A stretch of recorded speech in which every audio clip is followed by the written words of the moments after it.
getting that help from the beginning was very important, but it's also challenging because, like, where do you start? Who are the right therapists?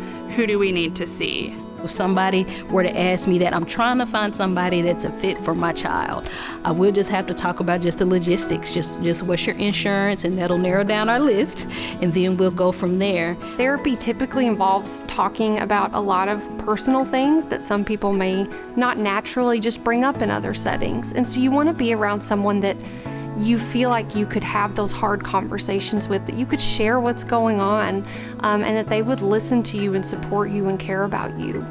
The right therapist will be someone that you could see yourself talking to in a fairly easy manner, okay? Just like any other human relationship, therapist fit is important. There are some people based on their personality, based on their temperament and interaction style, they make us feel at ease.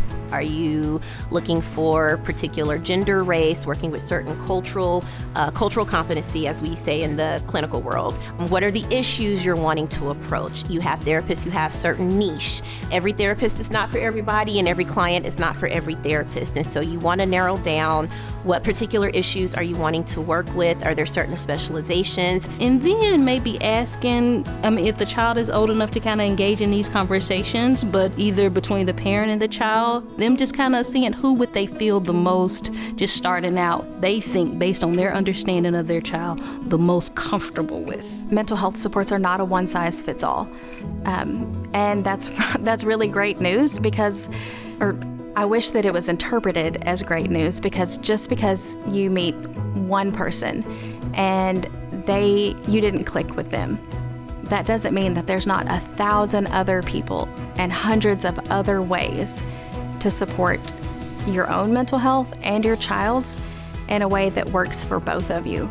Sometimes people want therapists who really understand their experiences.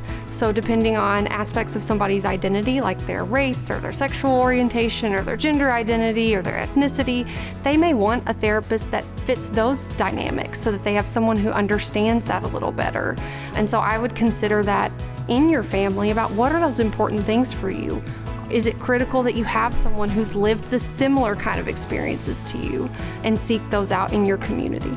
Knowing that they have other people outside of mom and dad to talk to will just ground them. It just lets them know, like, hey, you're not alone. You're not the only one feeling this way.